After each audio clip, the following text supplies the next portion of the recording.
Hello subscribers, welcome to చిట్టి world channel. ఈరోజు మనం Telangana special bagara rice plus chicken curry ఎలా చేయాలో చూద్దాం. సో ముందుగా మనకి ఏమేం కావాలో చూద్దాం. ఇక్కడ ఐటమ్స్ అన్నీ. సో ముందుగా మనకు కావాల్సినవి బగారా సామాన్, కొత్తిమీర, మిర్చి, ఆనియన్స్, పుదీనా అండ్ మనం ముందుగానే సోక్ చేసి పెట్టుకొని రైస్. సో ఇప్పుడు బగారా ఎలా స్టార్ట్ చేద్దాం చూద్దాం.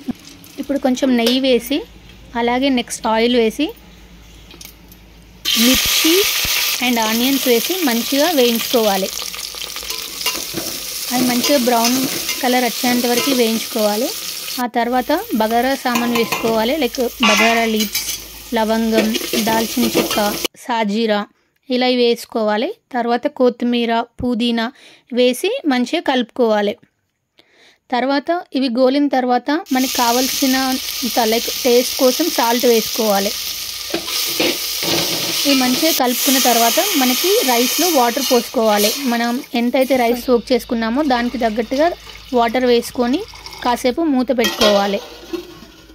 మూత పెట్టిన తర్వాత కాసేపటికి ఇలా మసిలిన తర్వాత మనం ఇందులో సోక్ చేసిన రైస్ వేసుకోవాలి. రైస్ వేసిన తర్వాత మళ్ళీ మూత పెట్టేసుకొని కాసేపటి తర్వాత మనం కొత్తిమీర వేసుకొని లాస్ట్కి దింపేసుకుంటే సరిపోతుంది. వేడివేడిగా బగారా రైస్ రెడీ అయిపోతుంది. అంతే సింపుల్గా బగారా రైస్ ఇలా బాగుంటుంది. తెలంగాణలో ఫేమస్. ఎక్కువగా బగారా అండ్ చికెన్ కర్రీ కాంబినేషన్లో చేసుకుంటారు. అండ్ ఇప్పుడు మనం చికెన్ కర్రీ ఎలా ప్రిపేర్ చేయాలో చూద్దాం. దానికి ఫస్ట్ మనం చికెన్ మ్యారినేట్ చేసుకోవాలి. సో దానికోసం ఫస్ట్ పసుపు, అల్లం, కారం, ఉప్పు, మసాలా అన్నీ వేసుకొని అండ్ ఆయిల్ కూడా వేసుకొని మంచిగా కలుపుకోవాలి.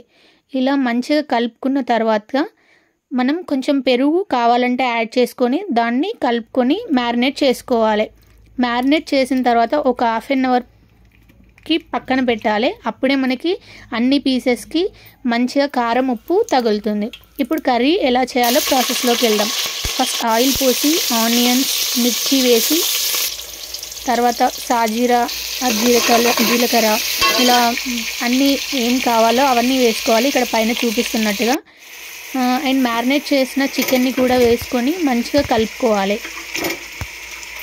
ఇది మంచిగా కలుపుకుంటే అంటే అందులో వేసిన మంచిగా మసాలాలు మంచిగా పట్టి ఉంటాయి కదా. ఆల్రెడీ మనం హాఫ్ అన్ అవర్ మ్యారినేట్ చేసాం కాబట్టి ఇప్పుడు దాన్ని అందులో వేసుకున్న తర్వాత మంచిగా కలుపుకొని మూత పెట్టేసుకున్న తర్వాత కాసేపటికి అది మంచిగా మగ్గిపోయి ఉడుకుతుంది. ఉడికిన తర్వాత అందులో మసాలా, కొత్తిమీర వేసుకొని వేడివేడిగా సర్వ్ చేసుకుంటే చాలా టేస్టీగా బాగుంటుంది. Thank you for watching. And videos చూసాక లైక్, షేర్ చేయడం మర్చిపోకండి. అలాగే సబ్స్క్రైబ్ చేయని వాళ్ళు సబ్స్క్రైబ్ చేయండి ఫర్ మోర్ కుకింగ్ వీడియోస్.